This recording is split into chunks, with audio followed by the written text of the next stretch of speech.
ॐ नमनिगमगम्याय पुरुषोत्तमरूपिणे करुणापूर्णनेत्राय यंकाराय नमो नमः। वेदांतो प्रवचन सविदैतात् परमं ब्रह्म धाम यत्र विश्यां निहितां भाति शुभ्रम् उपासते पुरुषं ये जाप्तमस्ते शुक्रमेतद्दति वर्तन्ति धीराः। मर्मानुवाद। বিশ্ব ব্রহ্মাণ্ডের রচয়িতাকে এই নিয়ে বেদান্ত কি বলছেন, একটু ভেবে দেখলে তোর প্রতিটি বুদ্ধিমান মানবের একথা বোধগম্য হয় যে এই প্রত্যক্ষ দৃশ্যমান জগতের রচয়িতা অর্থাৎ এই সৃষ্টিকর্তা এবং পরমাধার সবাই খুব পরমভাবে ধারণ করে আছেন। কোনো একজন বিশেষ ব্যক্তি অতি অবশ্যই আছেন, যেমন পিতা ও মাতা। শিশুর কাছে মাতাকে চেনা যত সহজ, পিতাকে চেনা তত সহজ নয়, কারণ শিশুর সঙ্গে মাতারই বিশেষ সম্পর্ক থাকে, আর শিশুর সঙ্গে মাতাই তার পিতার সঙ্গে পরিচয় করিয়ে দেন। তেমনি এই বিশ্ব প্রকৃতি মাতাই, যার কোলে আমাদের জন্ম মৃত্যুর দোলনদোলায় দুলে বড় হচ্ছি, লালিত পালিত হচ্ছি, সেই প্রকৃতি মাতাই আমাদের নানা কার্যের মাধ্যমে সেই বিশ্বপিতার সঙ্গে পরিচয় করিয়ে দিচ্ছেন। নানা ঘাত প্রতিঘাতের মাধ্যমে আমাদের সাবধান করছেন। কি সাবধান করছেন? এই নশ্বর জগতে এসে নশ্বর বস্তুগুলিকে ভালোবেসো না। নশ্বর শব্দ হচ্ছে যা থাকবে না, যা হারিয়ে যাবে, এগুলিকে ভালোবেসো না। এই নশ্বর বস্তুগুলিকে ভালোবাসলে দুঃখই পাবে, এটাই সত্য। একমাত্র অবিনশ্বর, যার বিনাশ নেই, সে ভগবানকে ভালোবাসো, আত্মনিবেদন করো, তার সঙ্গে প্রেম করো। তুমি নিশ্চয় যেন তিনি তোমার একমাত্র আপনজন। এই প্রকৃতি মাতা সেই ব্যক্তির সঙ্গে বিশ্বপিতার পরিচয় করিয়ে দেন, যিনি সর্বপ্রকার দোষশূন্য, সর্বপ্রকার ভোগের কামনা বাসনা ত্যাগ করেছেন এবং সর্বভূতে হিতে রতা হয়েছেন, এবং নিরন্তর শ্রী পরমাত্মা শ্রী ভগবানকে চিন্তনে মননে বচনে ধ্যানে রত। সেই প্রেমিক ভক্ত, সেই পরম বিশুদ্ধ প্রকাশময় ধাম স্বরূপ পরব্রহ্ম পরমাত্মাকে উপলব্ধি করেন, যার মধ্যে এই সমগ্র জগতের অবস্থান দেখতে পাচ্ছি।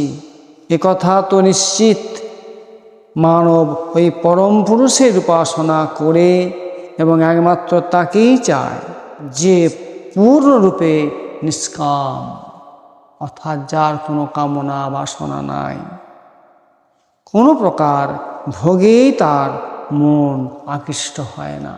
এই রজ বীর্যময় শরীর অতিক্রম করে তার আর পুনর্জন্ম হয় না, সেই ব্যক্তির হয় না। যে ব্যক্তি সেই পরম পুরুষ পরমাত্মা শ্রী ভগবানকে ভালোবেসেছে, তার সঙ্গে প্রেম করেছে, তার আর পুনর্জন্ম হয় না, অর্থাৎ জন্মও হয় না, মৃত্যুও হয় না। এই জন্য তাকে বুদ্ধিমান বলা হয়েছে, কারণ সে সার বস্তুর জন্য অসারকে ত্যাগ করে ধীমান হয়েছেন, বুদ্ধিমান হয়েছেন। সার বস্তু একমাত্র ভগবান, অসার বস্তু এই যা থাকবে না, এগুলো অসার, সমস্তই অসার। একমাত্র ভগবানই সার। সংসারে সুখের জন্যে, অর্থের জন্যে কখনো অসত্য পথ অবলম্বন করবে না। এতে সংসার থাকে থাক, যায় যাক, বরং সারাটি জীবন ভিক্ষা করিয়া কাটাইয়া দিবে। পতির প্রতি যেমন সতীর ধর্মের ব্যাপারে তেমনি প্রেমিক ভক্তের লক্ষ্য রাখা প্রয়োজন। আর যে মানব ধীমান হতে পারেননি, ভোগসমূহকে যে সম্মান দেয়, যার দৃষ্টিতে এই লোক এবং পরলোকের ভোগ সুখের হেতু, সেই ভোগে নানা প্রকার কামনার জন্যই যেখানে সেখানে ভোগ উপলব্ধ হয়, সে সেখানে সেখানেই কর্মানুসারে নিজেকে উৎপন্ন করে জন্ম নেয়। যে ভোগকেই আপন ভেবে নিয়েছে, অর্থাৎ যেই ভৌতিক বস্তুগুলিকে ভালোবেসেছে, সে আবার জন্ম এবং মৃত্যুরূপ সংসার চক্রে আসবে আর যাবে। যে একমাত্র ভগবানকে আকাঙ্ক্ষা করে, অর্থাৎ ভালোবাসে, জাগতিক ভোগ থেকে নিজে বিরত হয়েছেন, সরে গেছেন, এমন বিশুদ্ধান্তকরণ যুক্ত ভক্তের সমস্ত কামনা এই শরীরেই বিলীন হয়ে যায়, হারিয়ে যায়। তার দৃষ্টি এই ক্ষণভঙ্গুর ভোগের দিকে আর যায় না। এই পাঞ্চভৌতিক শরীর ত্যাগের পর সেই ধীমান অর্থাৎ বুদ্ধিমান ব্যক্তিকে পুনরায় জন্ম এবং মৃত্যু গ্রহণ করতে হয় না। আমাদের জীবনে দুটো দিক থাকবে, একটা পরিমাপ এবং পরিণাম।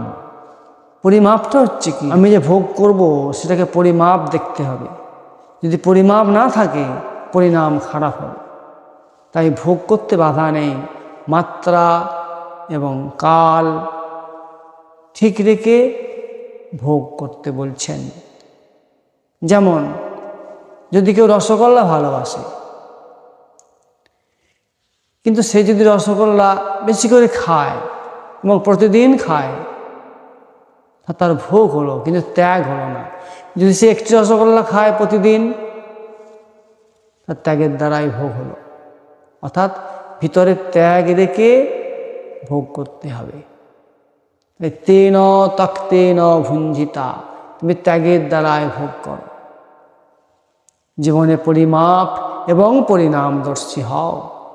সে ভগবৎ প্রাপ্তির পর জন্ম মৃত্যুরূপ বন্ধন দশা থেকে সে চিরকালের মতো মুক্ত হয়ে ভগবৎ ধামে নিবাসী হন এবং কারক পুরুষ হয়ে পরম পুরুষের দরবারে সদস্য পদ প্রাপ্ত হন। কারণ তিনি যোগারূঢ় হয়েছেন, অর্থাৎ তিনি ত্যাগরূপ যোগে অধিষ্ঠিত হয়েছেন। যোগ কাহাকে বলে? যাহার দ্বারা শ্রী ভগবানকে প্রাপ্ত করা যায়, তাহাই যোগ। সমস্তই যোগ। সংযোগ ও যোগ ও মৃত্যুক্ত, অর্থাৎ জীবাত্মা ও পরমাত্মার যে সংযোগ, তাহাকে যোগ বলা হয়। যে ব্যক্তি শাস্ত্রবিধি পরিত্যাগ করে নিজের খেয়াল খুশি মতো চলেন, তারা যোগরূপ সিদ্ধিলাভ করতে পারে না এবং সুখ শান্তিও পায় না, এবং পরাগতি বা মোক্ষ লাভ করতে পারে না। অতএব কর্তব্য অকর্তব্য বিচারে শাস্ত্রই প্রমাণ। এবং এইরূপ জেনে তুমি ইহলোকে শাস্ত্রবিধিসম্মত ভাবে নিয়মিত কর্তব্য কর্ম করতে সচেষ্ট হও, অর্থাৎ শাস্ত্রবিধি অনুসারে তোমার কর্তব্য কর্মের পালন করা উচিত এবং শাস্ত্রবিধি মেনে ভোগ করা উচিত। জয় শ্রীকৃষ্ণ।